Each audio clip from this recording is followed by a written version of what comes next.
Hello and welcome to वाटल mathematics. मुझे उम्मीद है कि आज जो मैंने तुम्हें क्वेश्चंस दिए थे उसको आप सभी ने अटेम्प्ट किया होगा। सिर्फ गिनती ये 3 क्वेश्चन दिख रहे थे, है ना।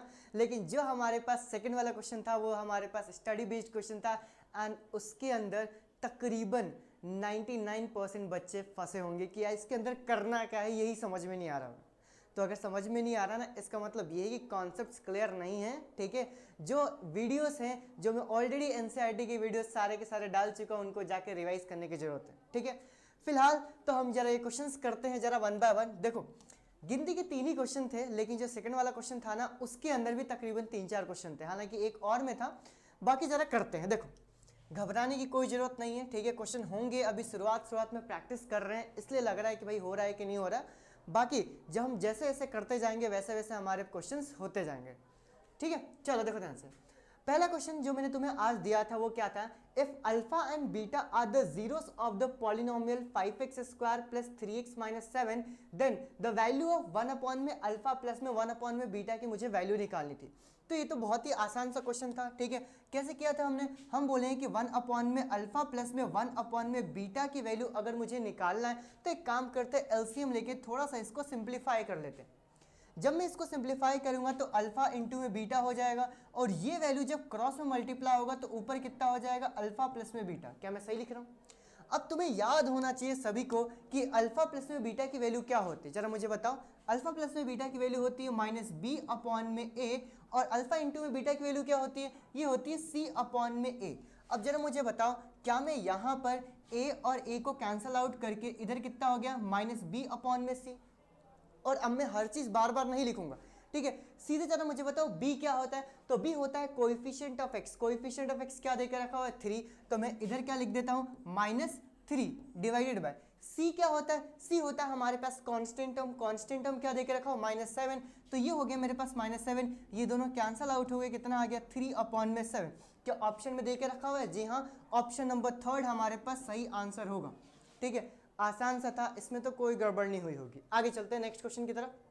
ठीक है, देखो इस क्वेश्चन के अंदर मुझे पता है 99% बच्चे ना फंसे होंगे कि यार इसके अंदर करना क्या है। ठीक है, पहले क्वेश्चन पढ़ेंगे, समझेंगे, फिर कॉन्सेप्ट को समझेंगे एंड उसके बाद फिर हम इस क्वेश्चन को अटेम्प्ट करने वाले। ठीक है, क्योंकि ये थोड़ा सा अलग टाइप का क्वेश्चन था, हमारे पास स्टडी बेस्ड क्वेश्चन देके रखा हुआ है। चलो देखो, एक मिनट, चलो स्टार्ट करते हैं। हमारे पास क्या देके रखा? A ball is throwing in the air so that, एक जो बॉल है उस बॉल को मैंने ऊपर फेंका। ठीक है, आगे बढ़ते हैं। In the air so that t second after, कुछ टाइम के बाद, है ना, it is thrown, its height h metre above its starting point is given by the polynomial. देखो, उन्होंने हमारे पास एक पॉलिनोमियल दे के रखा हुआ है एच टी करके, भले ही यहां पर टी नहीं लेके रखा हुआ है, बाकी ये एच टी एक पॉलिनोमियल है। एच टी क्या दे के रखा हुआ है? तो ये दे के रखा हुआ है 25t माइनस में 5t स्क्वायर। ठीक है, ये बेसिकली हाइट और टाइम के बारे में रिलेशन दे के रखा हुआ है। Observe the graph of the polynomial and answer the following question. जो हमारे पास यहां पर ग्राफ देख के रखा हो इसको अच्छे से ऑब्जर्व करना है एंड 2-3 क्वेश्चन पूछे गए, हमें उसका आंसर करना। ठीक है, सीधी सी बात है। फिर से बोल रहा हूं कि हमारे पास क्या किया है, यहां पे हाइट है, ये हमारे पास टाइम है। जब भी हम बॉल को फेंकते हैं, तुम जरा मुझे बताओ, क्या वेलोसिटी नीचे कुछ ना कुछ रहती है? ठीक है, जब मैं बॉल फेंकता हूं फिर ये ऊपर जाता है एंड ऊपर जाके क्या हो जाता है? वापस नीचे आ जाता है। तो जो मैंने यहां पर बॉल फेंका हुआ, ये बॉल की ट्रेजेक्टरी बता रहा है। जैसे मैंने क्या ऐसे बॉल पकड़ के ऐसे फेंकते हैं, जब मैं ऐसे बॉल फेंकूंगा यानी कि ये हमारे पास बॉल गया ऊपर, किसी एक टाइम के ऊपर ये ऊपर चले जाएगा, है ना, और फिर ये वापस नीचे आएगा। समझ में आ गई बात? मतलब ये बॉल ऐसे मूवमेंट कर रहा है और ये क्या हो गई? इसकी हाइट हो गई, और ये हमारे पास क्या देकर रखा? टाइम देकर रखा। मुझे उम्मीद है ये समझ में आ रहा होगा। 5/2 है। हाँ ठीक है, यहाँ पे क्लियर है, ये 5/2 है और यहाँ पर जो देकर रखा ये 5,0 है। ठीक है, चलो मैं यहाँ पर लिख देता हूँ, ये बेसिकली 5/2 देके रखा हुआ है, ,0, और ये देके रखा हुआ 5,0। फिर समझते हैं, हमारे पास एक बॉल को फेंका गया, बॉल को फेंकने के बाद उसको टोटल t सेकेंड्स लगे। तो एक तो हाइट इंक्रीज कर रहा है और टाइम भी बढ़ते जा रहा है। ठीक है, तो ये हाइट और टाइम के बीच में इन्होंने एक रिलेशनशिप बना के रखा हुआ है, मतलब यही हमारे पास एक पॉलिनोमियल की तरह काम कर रहा है। ठीक है, और इसका ग्राफ उन्होंने बना के रखा हुआ है। अब अगर मैं इस ग्राफ को ध्यान से ऑब्जर्व करूंगा तो मुझे ये पता चलेगा कि ये जो हमारे पास ग्राफ है, जो पॉलिनोमियल का ग्राफ है, ये एक्स एक्सिस को 2 बार शार्प कट कर रहा है। समझ में आ रही बात? एक जगह कहाँ कट कर रहा है, देखो ये वाला पॉइंट एक जगह तो कट कर रहा है x इक्वल्स टू 0 के ऊपर, और एक जगह यहाँ पर कट कर रहा है, ठीक है, x एक्सिस को, और ये x की वैल्यू यहाँ पर क्या है, 5 है। समझ पा रहे हो? ये हमारा ऑब्जर्वेशन है। दूसरा ऑब्जर्वेशन हमने ये देखा कि यहाँ पर अगर मैं देखूंगा तो ये हाइट है, यानी कि हाइट सबसे मैक्सिमम कब हो रहा है, ये देखो ध्यान से, ये हाइट हमारे पास मैक्सिमम हाइट है, ये दिख रहा है, समझ में आ रहा है? ये कब हो रहा है, जब यहाँ पर x की वैल्यू 5/2 है एंड x एक्सिस को रिप्रेजेंट कौन कर रहा है, x एक्सिस को रिप्रेजेंट कर रहा है t, यानी कि जब हमारे पास टाइम t इक्वल्स टू 5/2 था तो हमारे पास इसकी मैक्सिमम हाइट थी। ये सारी की सारी चीज़ें हमने यहाँ के अंदर ऑब्जर्व किया। मतलब जो हमने ग्राफ पढ़ा था पॉलिनोमियल में, उसमें हमने ये समझा था कि जहाँ पर ये कट करता है, ध्यान देना है ना, कट करता है, कहाँ कट कर रहा है, x इक्वल्स टू 0 के ऊपर, x इक्वल्स टू 5 के ऊपर। समझ में आ गई बात? यही हमारे पास, अगर मैं इस पॉलिनोमियल का जीरोस निकालूंगा तो यही होगा, ठीक है। तो मुझे यहाँ पे निकालने की जरूरत नहीं, हालांकि निकालूंगा तब भी आंसर वही आएगा। दूसरा हमने ये ऑब्जर्व किया कि जब हमारे पास t की वैल्यू 5/2 था, 5/2 का मतलब क्या है, 2.5 सेकेंड्स के बाद हमारे पास बिल्कुल मैक्सिमम हाइट आई। अब जरा देखते हैं क्वेश्चंस। मतलब ये हमने क्वेश्चन पढ़ा, हमने पॉलिनोमियल निकाला, हमने ग्राफ को ऑब्जर्व किया, ठीक है। और हम जरा अब क्वेश्चंस को देखते हैं कि क्वेश्चन हमसे क्या पूछा गया। Right the zeros of the given polynomial. जो हमारे पास पॉलिनोमियल दे के रखा हुआ है उसके जीरोस निकालने। तो क्या तुम डायरेक्टली ये बात बोल सकते हो कि जो इसके हमारे पास जीरोस होंगे वो क्या होंगे? तो जीरोस, एक तो हमारे पास 0 होगा और एक यहाँ पर 5 होगा, क्योंकि हमारा जो पॉलिनोमियल का ग्राफ है वो x एक्सिस को इन्हीं दोनों पॉइंट्स के ऊपर कट कर रहा है। तो क्या मैं ऐसा बोल दूंगा जीरोस, एक तो 0 होगा और एक हमारे पास 5 होगा? पहले जरा मुझे ये बताओ, ये बात क्लियर होगी? ग्राफ को ऑब्जर्व करके हमने लिख दिया। अगर ऐसे नहीं कर पा रहे हो तो एक तरीका और बताता हूं तुम्हें। यहां पर जो हमारे पास पॉलिनोमियल दे के रखा है इसको सॉल्व कर लेते हैं जीरोस के लिए। हमारे पास पॉलिनोमियल क्या दे के रखा हुआ है? तो हमारे पास जो एच टी का पॉलिनोमियल है वो है मेरे पास 25t माइनस में 5t²। और जीरोस निकालने का तरीका क्या होता है, जरा मुझे बताओगे? जीरोस निकालने का तरीका ये होता है कि एच टी की वैल्यू को मैं यहाँ पे 0 पुट कर दूंगा, तो इधर कितना आ गया मेरे पास, 25t माइनस में 5t² इक्वल्स टू 0। और इन दोनों में से जब मैं कॉमन निकालूंगा तो 5t कॉमन आ गया, इधर बच गया 5, इधर बच गया minus t is equal to 0। अब जब मैं यहाँ पर 5t की वैल्यू को 0 पुट करूंगा और इधर से 5 माइनस में t की वैल्यू 0 पुट करूंगा तो इधर से t की वैल्यू कितनी आ गई, 0, और यहाँ से मेरे पास t की वैल्यू कितनी आ गई, 5। अब क्वेश्चन हमारे पास ये आता है कि भैया आप जरा मुझे बताओ कि हम ये डायरेक्ट ग्राफ से आंसर लिख दें कि हमें ये पूरा का पूरा सॉल्व करना पड़ेगा? एक बात बताओ, दोनों ही कर सकते हो, लेकिन मैं तुम्हें रिकमेंड करूंगा कि डायरेक्टली ग्राफ को ज़रा ऑब्जर्व करो, सीखो कि ये जहाँ पे कट करता है वही क्या होता है, हमारे पास जीरोस होते हैं। तो इसीलिए हमने डायरेक्ट आंसर निकाल दिया। और पॉलिनोमियल को भी जब हम सॉल्व करके निकालते हैं तब भी हमारे पास t की वैल्यू 0 और t की वैल्यू 5 ही आ रहा है। समझ में आ रही बात? तो मैंने दोनों तरीके से बताया, ग्राफ को ऑब्जर्व करके हम कैसे निकालेंगे, और अगर हमारे पास इक्वेशन दे के रखी हो तो इक्वेशन से कैसे निकालेंगे, क्योंकि कभी कभार ग्राफ नहीं देता है, सीधे इक्वेशन देता है, और या फिर कभी ऐसा कर देगा कि हमारे पास ग्राफ दे देगा, या तो इक्वेशन देगा, या फिर इक्वेशन देगा या ग्राफ देगा, ऐसा कुछ हमारे पास चलता है। डन। पहले बताओ, right the zeros of the given polynomial. एक नंबर का ये समझ में आया क्या? अगर तुम डायरेक्ट आंसर ये भी लिखोगे तो भी चल जाएगा, इसको सॉल्व करके लिखोगे तो भी चल जाएगा। आगे बढ़ते हैं जरा, अगला क्वेश्चन क्या पूछा गया, देखो अगला क्वेश्चन ये पूछा गया, find the maximum height achieved by the ball. साफ साफ दिख रहा है कि ये हमारे पास मैक्सिमम हाइट है, थोड़ा सोचो, सही है। h और t के बीच में रिलेशनशिप क्या है, h t is equal to 25t minus में t², सही है। मैं तुमसे पूछूं कि कौन से टाइम के ऊपर, फिर से बताता हूं, कौन से टाइम के ऊपर इसकी मैक्सिमम हाइट है, तो साफ साफ यहाँ पर ग्राफ में दिख रहा है कि जब हमारे पास t की वैल्यू 5/2 था तो ये मैक्सिमम हाइट आ रहा है, यानी कि जब ये t की वैल्यू 5/2 को यहाँ पे पुट करूंगा तो इधर h 5/2, एक काम करते हैं, हटाता हूँ, देखो ये हमारे पास क्या हो जाएगा, ये हो जाएगा मेरे पास h 5 अपॉन में 2 इज इक्वल टू, इधर क्या हो जाएगा 25 माइनस में 5 अपॉन में 2 माइनस, यहाँ पर मेरे पास टी स्क्वायर दे के रखा हुआ है, टी यानी कि 5/2, तो 5/2 का होल स्क्वायर। सॉल्व करते जरा इसको, यहाँ पे 25 5 से कितना आ गया 125 अपॉन में 2 माइनस इधर कितना आ गया 25 अपॉन में 4। सही कर रहा हूँ, आगे चलते हैं। यहाँ पर जब मैं एलसीएम लूंगा तो एलसीएम मेरे पास कितना आ गया, ये आ गया मेरे पास एलसीएम 4, 2 से डिवाइड करूंगा 2, इसका जब मैं डबल करूंगा तो कितना आ गया मेरे पास 250 माइनस में 25, तो ओवरऑल आंसर मेरे पास कितना आ जाएगा 225 अपॉन में 4। यानी कि अगर हमसे उन्होंने find the maximum height achieved by the ball उन्होंने पूछा है, तो इसका फाइनल आंसर क्या लिखूंगा कि इसका जो हमारे पास मैक्सिमम हाइट होगा, ध्यान देना ना, इसका जो हमारे पास मैक्सिमम हाइट होगा वो कितना होगा 225 अपॉन में 4। हालांकि तुम डिवाइड करके भी लिख सकते हो, लेकिन ओवरऑल यही आंसर कर देना। ये क्या आ जाएगा हमारे पास मीटर, ये हो गया मेरे पास आंसर। समझ में आया? हमने ग्राफ में ये ऑब्जर्व किया कि कौन से टाइम पे इसका मैक्सिमम हाइट आ रहा है, तो हमें पता चला टी की वैल्यू 5/2 के ऊपर इसकी मैक्सिमम हाइट आ रही, और जैसे ही मैक्सिमम हाइट आई तो मैंने यहाँ पे अपने पॉलिनोमियल में पुट कर दिया, क्योंकि ये h का मतलब हाइट ही तो निकाल रहे हैं। डन, क्लियर हो गई बात? ये सेकंड वाला भी समझ में आया होगा, तो फिर तुम्हें 1 नंबर मिल गए। आगे बढ़ते हैं, ये बढ़िया क्वेश्चन था, ठीक है। देखो अब इन्होंने क्वेश्चन क्या पूछा है कि आफ्टर थ्रोइंग अपवर्ड, जब मैं ऊपर फेंक देता हूं, how much time did the ball take to reach the height of 30 metre. उन्होंने बोला है कि जब हाइट, देखो पिछले क्वेश्चन में क्या था कि टाइम हमें निकालना था, टाइम दे के रखा हुआ है और हाइट निकालना है।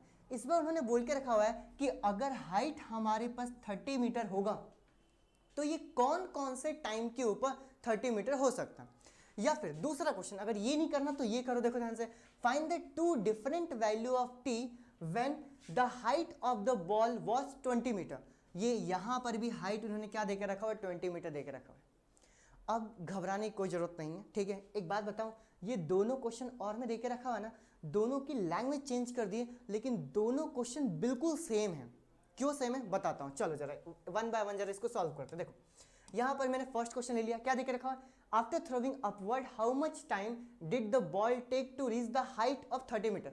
तो क्या उन्होंने हाइट यानी एच टी की वैल्यू हमारे पास 30 मीटर दे के रखा हो। आराम से सोचो, हाइट 30 मीटर दे दिया तो मैंने यहाँ पे एच टी की वैल्यू क्या कर दिया 30। अब एच टी फंक्शन का इक्वेशन क्या है जरा मुझे बताओ, क्या ये इक्वेशन ऐसा है 25t माइनस में 5t square is equal to 30। समझ में आना क्या किया, हाइट 30 दे के रखा हुआ, हाइट 30 ले लिया अपन ने, और यहाँ पर क्या कर दिया 25t minus 5t square equal to कितना आ गया 30। इस 30 को जब मैं इधर लेके आऊँगा तो क्या आ गया 25t minus 5t square minus 30 is equal to कितना आ गया 0।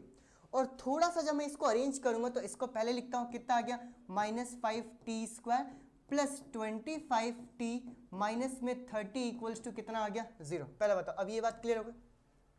और जब मैं इस पूरी इक्वेशन के अंदर, ध्यान देना ना, जब मैं पूरी इक्वेशन के अंदर माइनस से मल्टीप्लाई कर दूंगा तो मेरे पास कितना आ गया 5t square minus 25t plus में 30 इक्वल्स टू कितना आ गया 0। अब क्योंकि हमें इक्वेशन को थोड़ा सा सिंप्लीफाई करना है, और क्या अभी मैं 5 से डिवाइड कर सकता हूँ, यानी कि जब मैं 5 से डिवाइड करूंगा तो इधर कितना आ गया t स्क्वायर माइनस में 5t प्लस में 6 इक्वल्स टू 0। आराम से जरा नोट डाउन करो, समझने की कोशिश करो, ठीक है। हाइट 30 ले लिया, हाइट का इक्वेशन डाला, सॉल्व किया और सिंप्लीफाई करके इक्वेशन बना दी, और इसी इक्वेशन को हम सॉल्व करके टी की वैल्यू निकाल लेंगे, ठीक है। चलो जरा करते हैं। अभी हमारे पास अभी तक फाइनल इक्वेशन क्या आई है, अभी तक फाइनल इक्वेशन आई है T square minus 5t plus में 6 इज इक्वल टू 0। देखो t square minus 5t plus 6 is equal to कितना आ गया हमारे पास 0। चलो आगे बढ़ते हैं। अब बताओ, इसको स्प्लिटिंग द मिडिल टर्म से सॉल्व करें, इसको मुझे 2 पार्ट्स के अंदर स्प्लिट करना है, और अब मैं डायरेक्ट वैल्यूज लूंगा।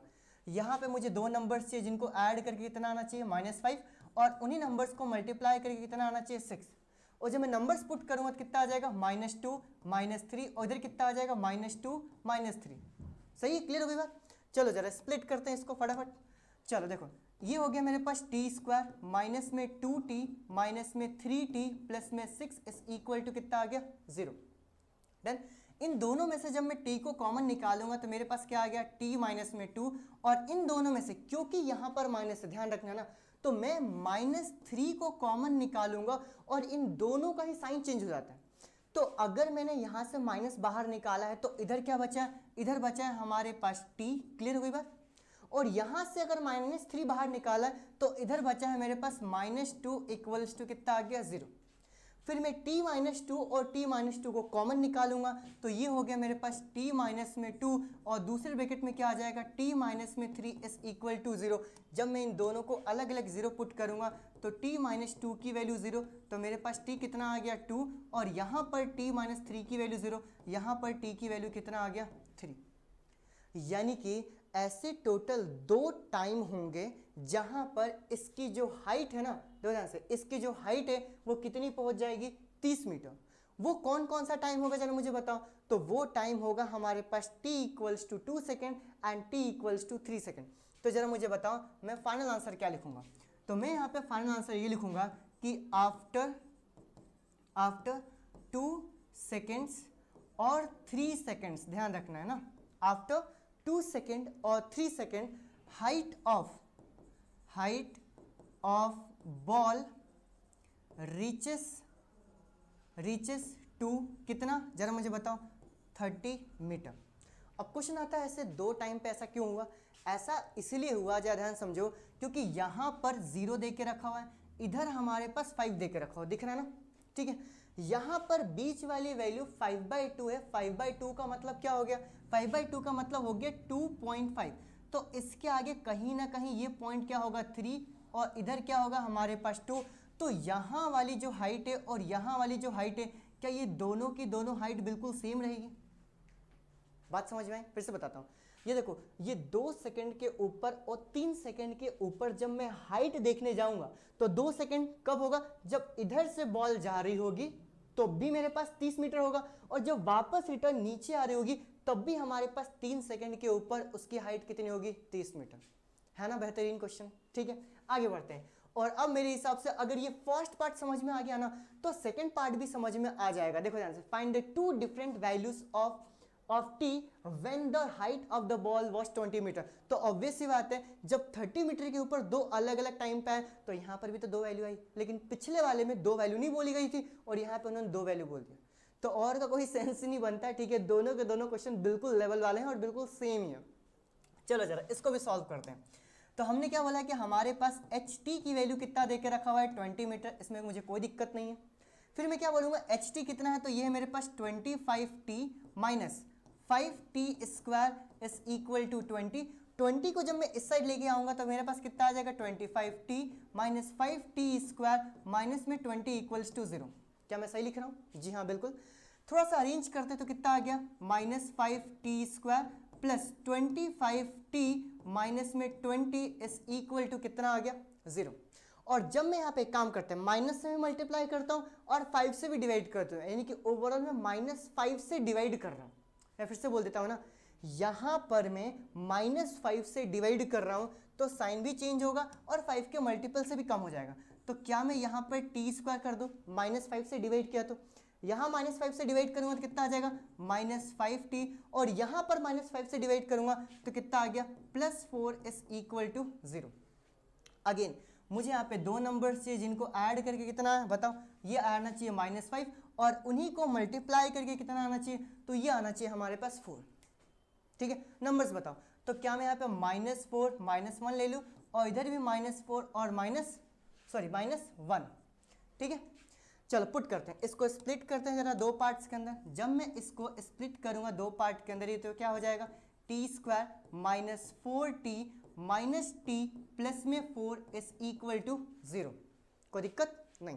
इन दोनों में से जब मैं t को कॉमन निकालूंगा तो इस ब्रैकेट में क्या हो गया, t माइनस में 4, और इन दोनों में से जब मैं -1 बाहर निकालूंगा तो कितना आ गया, t माइनस 4 इक्वल्स टू 0।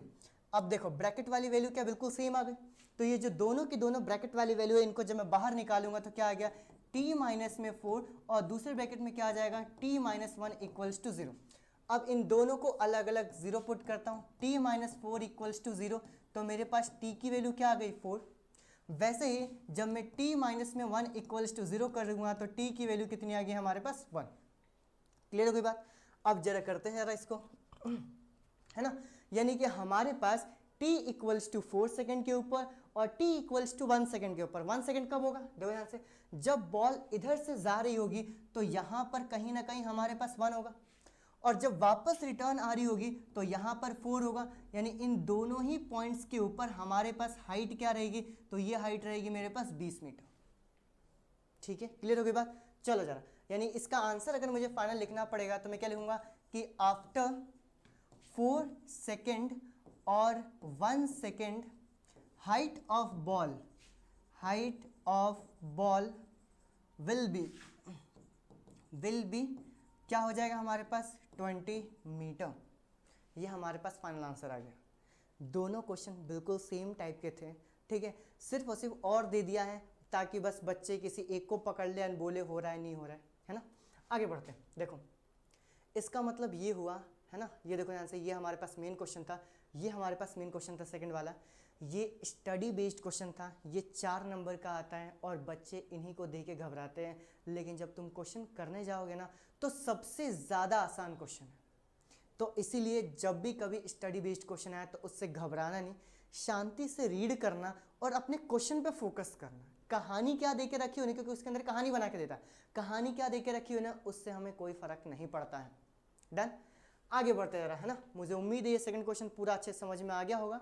अगर नहीं आया है तो भाई एक बार फिर से रिपीट करके देखो, है ना, रिपीट करके देखो अगर नहीं आया तो, है ना। और अगर उसके बाद भी नहीं आ रहा है ना, इसका मतलब क्या है कि कॉन्सेप्ट बहुत ही ज़्यादा वीक है, तुम्हें पूरा चैप्टर फिर से करने की जरूरत है। चलो देखो ध्यान से, थर्ड क्वेश्चन है, लास्ट क्वेश्चन। ये क्वेश्चन तो आसान था, है ना, लेकिन उसके बाद भी बच्चे कंफ्यूज हुए होंगे कि -10 लेना है, +10 लेना है, +-10 लेना है, किसको लेना है। चलो देखो हमारे पास देके रखा if alpha and beta are the zeros of the polynomial -x² plus में 8x + 9 देन अल्फा माइनस में बीटा इज इक्वल टू। ठीक है, हमें अल्फा माइनस में बीटा की वैल्यू निकालना है। डन। अब जरा मुझे बताओ, अगर मैं इसको स्प्लिटिंग द मिडिल टर्म करके सॉल्व करने लग गया तो बहुत ही ज़्यादा समय लग जाएगा। तो इसीलिए मैं थोड़ा सा अपना दिमाग लगाऊंगा एंड फॉर्मूले के ऊपर फोकस करूंगा। देखो सबसे पहले मैं तुम्हें फॉर्मूला समझाता हूँ, एक फॉर्मूला समझाता हूँ, उसके बाद अपन चलेंगे। देखो अगर मैं तुम्हें बोलता हूँ कि हमारे पास अल्फा, एक मिनट, देखो अगर मैं तुम्हें बोलता हूँ कि अल्फा माइनस में बीटा का होल स्क्वायर का फॉर्मूला क्या होगा, अगर मैं तुमसे पूछूं तो क्या तुम मुझे ये आंसर करोगे कि ये होगा मेरे पास अल्फा स्क्वायर प्लस में बीटा स्क्वायर माइनस में 2 अल्फा इंटू में बीटा। थोड़ा सा सोचो मैं यहाँ पे क्या बोल रहा हूँ। मैंने बोला क्या कि अल्फा माइनस में बीटा का होल स्क्वायर का फॉर्मूला पूछूंगा तो क्या बोलोगे, अल्फा स्क्वायर प्लस में बीटा स्क्वायर माइनस में 2 इंटू में अल्फा इंटू बीटा। अब होता क्या है कि ये अल्फा इंटू बीटा की वैल्यू तो आ जाती है, लेकिन हमारे पास अल्फा स्क्वायर प्लस में बीटा स्क्वायर की वैल्यू नहीं आ पाती है। ठीक है, तो जरा तुम मुझे बताओ, अगर मैं चाहूँ तो एक और फॉर्मूला लिख के, देखो यहाँ पे एक और फॉर्मूला लिख रहा हूँ, अल्फा प्लस में बीटा का होल स्क्वायर का फॉर्मूला अगर मैं लिखूंगा तो क्या ये अल्फा स्क्वायर प्लस में बीटा स्क्वायर माइनस में, सॉरी ये प्लस में 2 अल्फा इंटू में बीटा आ जाएगा। थोड़ा सोचो, यानी कि यहाँ पर भी तो अल्फा स्क्वायर प्लस में बीटा स्क्वायर है। अगर मैं इसकी वैल्यू निकाल के इसके अंदर पुट कर दूँ तो क्या होगा, जरा देखते हैं। ये +2 अल्फा इंटू बीटा को अगर मैं इस साइड लेके आऊँगा तो क्या मैं ऐसा लिख सकता हूँ, अल्फा प्लस में बीटा का होल स्क्वायर माइनस ये +2 अल्फा इंटू बीटा को इस साइड लेके आऊँगा तो कितना आ गया मेरे पास, 2 अल्फा इंटू में beta equals to alpha square plus में बीटा स्क्वायर। ठीक है, इसको मैं इक्वेशन मान लेता हूँ सेकेंड। इसको नोट डाउन करो अपनी कॉपी में ना, तुमने एक फॉर्मूला कॉपी बना के रखा होगा, उसके अंदर नोट डाउन करो। चलो देखो फिर हमने क्या बोला कि ये जो अल्फा स्क्वायर प्लस में बीटा स्क्वायर की जो वैल्यू मुझे दिख रही है ना, इस वैल्यू को उठा के मैं यहाँ पर पुट कर रहा हूँ। ठीक है, तो मैंने क्या बोला कि यहाँ पर क्या हो गया, अल्फा माइनस में बीटा का whole square is equal to alpha square plus beta square की वैल्यू क्या है, तो ये है अल्फा प्लस में बीटा का होल स्क्वायर -2 अल्फा इंटू में बीटा। ये वाला -2 अल्फा इंटू बीटा है यहाँ पे, और अगेन जब मैं लिखूंगा तो कितना आ गया, -2 अल्फा इंटू में बीटा। मैं फॉर्मूला बना रहा हूँ जो कि इस्तेमाल करने वाला। तो यहाँ पे क्या मैं ऐसा लिख सकता हूँ, अल्फा माइनस में बीटा का होल स्क्वायर का जो फॉर्मूला होगा वो क्या होगा, अल्फा प्लस में बीटा का होल स्क्वायर, और ये माइनस टू कितना आ गया, -4 अल्फा इंटू में बीटा। ये द मोस्ट इंपॉर्टेंट फार्मूला है अपने इस क्वेश्चन के लिए, ठीक है। ये ध्यान रखो, ये यहाँ पे नोट डाउन करो, क्योंकि बहुत सारे एमसीक्यू के अंदर इससे रिलेटेड क्वेश्चन पूछा गया। मैंने अभी तुम्हें ये बताया कि ये फार्मूला आया कैसे। अब क्वेश्चन आता है कि ये फार्मूला आप हमें बता क्यों रहे हैं। ये फार्मूला तुम्हें मैं इसलिए बता रहा हूँ क्योंकि ये जब मैं डायरेक्ट फार्मूला अप्लाई करता हूँ तो alpha square plus beta square की वैल्यू नहीं होती है हमारे पास। तो हमने क्या बोला कि अगर मुझे अल्फा माइनस बीटा की वैल्यू निकालनी रहती है तो उसका होल स्क्वायर कर देंगे, ठीक है, सुनना। और इसका फॉर्मूला क्या होता है, अल्फा प्लस बीटा का whole square -4 into alpha into beta. और अल्फा प्लस में बीटा की वैल्यू हम निकाल सकते हैं कैसे, -b/a करके। और यहां पर अल्फा इंटू बीटा की भी वैल्यू निकाल सकते हैं कैसे, c/a करके। यानी कि जब इधर वैल्यू आ जाएगी तो इस स्क्वायर को उधर भेज के मैं अपना आंसर निकाल लूंगा। समझ में आई बात, ठीक है। फॉर्मूला कैसे बना ये याद होना चाहिए, अगर नहीं याद है तो ये डायरेक्टली फॉर्मूला ही रट लेना, ठीक है। चलो जरा वापस चलते हैं इस क्वेश्चन के ऊपर। देखो, तो सबसे पहले मैं क्या बोलूँगा कि अगर उन्होंने हमें अल्फा माइनस बीटा का वैल्यू पूछ के रखा हो तो ऐसा कोई रिलेशन तो होता ही नहीं है। लेकिन अगर मैं चाहूँ तो अल्फा माइनस में बीटा का होल स्क्वायर कर सकता हूँ, और इसका फॉर्मूला क्या होता है, अल्फा प्लस में बीटा का होल स्क्वायर -4 अल्फा इंटू में बीटा। ये मैंने अभी फॉर्मूला आया कैसे ये भी बता चुका हूँ, ठीक है, नोट डाउन कर लेना है ना। आगे बढ़ते हैं। फिर मैं यहाँ पे क्या बोल रहा हूँ कि यहाँ पे अल्फा प्लस में बीटा की वैल्यू तो निकाल सकता हूँ ना। अल्फा प्लस में बीटा की वैल्यू क्या होगी, इधर साइड में लिखता हूँ, अल्फा प्लस में बीटा की वैल्यू क्या होती है, -b/में। b की क्या होता है, coefficient of x। Coefficient of x क्या है, 8। तो क्या मैं यहाँ पर -8/में, a क्या है तो ये -1, ये क्या यहाँ पे -1 लिखूँ, ये कैंसिल होके इसकी वैल्यू कितनी आ गई, 8। और वैसे ही जब मैं अल्फा इंटू बीटा निकालूंगा तो क्या c/में होगा, कितना होगा, 9/में -1, यानी इधर कितना हो गया, 9/में -1। आंसर कितना आ गया, -9। डन। चलो चलो अब इधर पुट करते हैं। अल्फा प्लस बीटा की वैल्यू तुमने कितना निकाला, 8। तो क्या मैं यहाँ पर 8 का स्क्वायर कर दूँ, -4 इंटू में अल्फा इंटू बीटा की वैल्यू क्या निकाला, ये निकाला -9। तो क्या मैं यहाँ पर -9 कर दूँ, 8 का स्क्वायर कितना आ गया, 64, और माइनस इंटू माइनस क्या आ गया, प्लस, 9 4 जा कितना आ गया, 36। ये टोटल कितना आ गया, 100। तो यहाँ पे हो गया अल्फा माइनस में बीटा का होल स्क्वायर। जब स्क्वायर उधर जाता है तो रूट लग जाता है, तो मैं क्या बोलूँगा कि अल्फा माइनस में बीटा की वैल्यू क्या आ जाएगा, √100। सही है। जैसे ये मेरे पास √100 आया तो फिर मैं क्या करूँगा, ये अलग चीज़ है ना। देखो, जैसे यहाँ पे ये वैल्यू आई तो मैं यहाँ पे क्या बोलूँगा कि अल्फा माइनस में बीटा की वैल्यू क्या आ गया, ये √100। जब रूट लगता है तो आगे क्या आता है, प्लस माइनस में 10, और हम अपना आंसर टिक करेंगे C, और टिक करके आगे बढ़ जाएंगे और एक नंबर गवा देंगे। अरे एक नंबर कैसे गवा देंगे, सही तो आंसर है। देखो समझो, अल्फा माइनस बीटा की वैल्यू +-10 तो आ गया, लेकिन ये आंसर नहीं होगा। ये आंसर क्यों नहीं होगा, क्योंकि यहाँ पे बकायदा उन्होंने हमें कंफ्यूज करके रखा हुआ है कि -10 भी हो सकता है, सुनो सुनो सुनो, है ना, 10 भी हो सकता है, +-10 भी हो सकता है, और 8 भी हो सकता है। 8 तो कहीं से कहीं तक नहीं होगा क्योंकि हमारे आंसर आ ही नहीं सकता। हमारे ऑप्शंस में A, B और C है। अब इसको कैसे एलिमिनेट करेंगे, सुनो ध्यान से। जब इन्होंने ऊपर साफ साफ ये चीज़ दे के रखा हुआ है कि जो हमारे पास अल्फा की जो वैल्यू है वो बीटा से बड़ी है, तो अल्फा और बीटा बेसिकली एक नंबर्स है, और अगर अल्फा की वैल्यू बीटा से बड़ी है, सुनना ध्यान से ना, तो ये अल्फा की वैल्यू में से अगर मैं बीटा की वैल्यू निकालूंगा तो क्या हमेशा ये पॉजिटिव वैल्यू आएगी। फॉर एग्जाम्पल मैं अल्फा की वैल्यू 6 ले लेता हूँ और ये बीटा की वैल्यू 2 ले लेता हूँ, समझाने के लिए, है ना, समझना। ऐसा क्यों लिया, क्योंकि अल्फा की वैल्यू बीटा से बड़ी है, तो मैंने यहाँ पे क्या ले लिया, 6 माइनस में 2 इज इक्वल टू, जरा मुझे बताओ क्या यहाँ पर पॉजिटिव नंबर ही आएगा, मतलब 4 आएगा। समझ पा रहे हो, बड़े नंबर में से जब छोटे नंबर को माइनस करते तो आंसर हमेशा पॉजिटिव ही आता है। क्लियर हो गई बात। इसका मतलब क्या हुआ, इसका मतलब ये हुआ कि यहाँ पे जो हमारा आंसर होगा वो आंसर क्या हो जाएगा, ऑप्शन नंबर बी, यानी कि अल्फा माइनस में बीटा जब मैं करूंगा, समझना मैंने क्या बोला, अल्फा माइनस में बीटा, जब भी मैं करूँगा तो हमेशा ये पॉजिटिव आंसर आएगा, और पॉजिटिव आंसर क्या आ जाएगा 10, मतलब ये ऑप्शन नंबर सी गलत है और ये -10 भी गलत है। हमारा ओवरऑल आंसर क्या आ जाएगा, हमारा आंसर आ जाएगा बी। था ना बेहतरीन क्वेश्चन? तुम आंसर तो निकाल लिए हो, लेकिन जब ऑप्शन टिक करने की बारी आई तो हमको कंफ्यूज कर दिया। तो ध्यान रखना, यही सीबीएसई का लेवल है, ठीक है, कि तुम्हें डायरेक्ट क्वेश्चन नहीं पूछता, इसीलिए हम ये पीवाईक्यू की सीरीज कर रहे हैं। समझ में आ रही बात क्या बोलना चाह रहा हूँ? ठीक है, इसीलिए ये हो गए हमारे पास क्वेश्चन। ये फॉर्मूला कैसे बना ये नोट डाउन करना और इस फॉर्मूले को जरा लर्न करना, ठीक है। और आज के हमारे पास ये 3 क्वेश्चन कंप्लीट होते हैं। मुझे उम्मीद है समझ में आया होगा, ठीक है।